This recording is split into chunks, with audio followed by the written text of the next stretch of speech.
Hello and welcome to Business Owners Confidential, edition 98.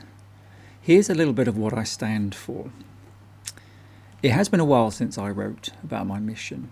You see me speaking and writing about life by design, not by default, about work-life balance and self-leadership, but why write about that stuff? What's behind it? Well, it's a mission driven by a belief that's based on experience. My belief is that the way politics and business operate is incomplete and harmful at best, and broken and toxic and anti-life at worst. The experience was my own nervous breakdown and the memory of my father, who retired early because he'd seen far too many of his friends and colleagues retire at 65, only to be dead by 68.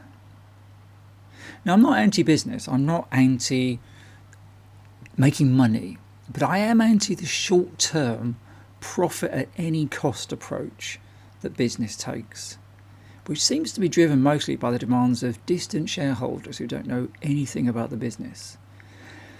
And these forces push senior leaders and the board to make decisions that harm people. I can't name a business on the planet that could operate with no people at all. And yet the cost of people being ill, broken, unhappy, isn't on any profit and loss statement. The cost of not treating people well is invisible, which means that it's acceptable and laudable even to chew people up and spit them out as a cost-saving strategy. I left a corporate career that was harmful for my own well-being, and I now coach business owners and senior leaders to live and work in ways that are better for them, and to bring their teams along too. Let's face it, any business that operates machinery without adequate preventative maintenance, without alternatives for breakdowns, wouldn't you say that was poorly run? I would. And yet we run the best people in our business 100% all the time. And then we get surprised and upset when they break down, which seems a really odd way to plan for long-term success in any business. In some cases, what's right for the individual is to leave the job or the business. I have a CEO client who is now doing an admin role. She left that job and she's gone to an admin role which she absolutely loves. That's the escape that she needed for a while. I don't think it'll be very long before she's back in the C-suite though. But mostly, it's okay to remain, but to change how you work, how you think, how you live. And it's remarkably small changes on the whole, too. I'm thinking of a medical professional in the States who now batches his shifts together. He does night shifts, so that he gets at least 3 consecutive days off in a row, because he needs that for his well-being, but also because he's building a retail business on the side. And that allows him to focus quality time on that business.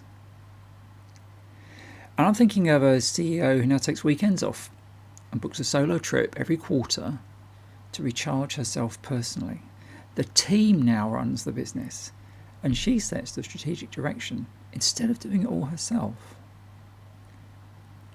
Well, a business owner most recently came to me who wanted an exit strategy from the business and is now redoubling her effort in the business to improve the revenue, but she's having fun again.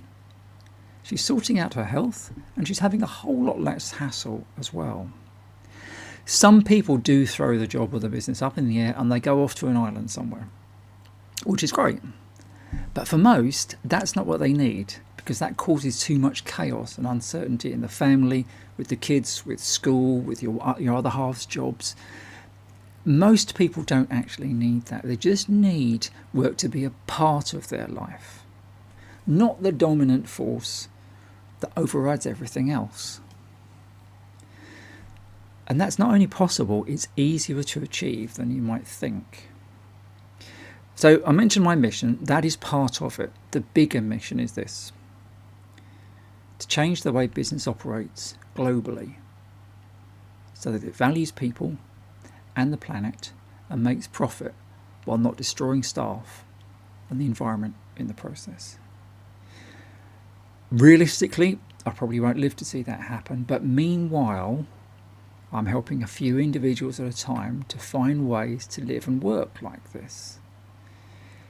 So if you'd like to find out what that might look like for you, book a call and let's have a look. Start now, and by this time next summer, you could be in a completely different place in your life, and it would be my honour and my privilege to help you get there. See you soon.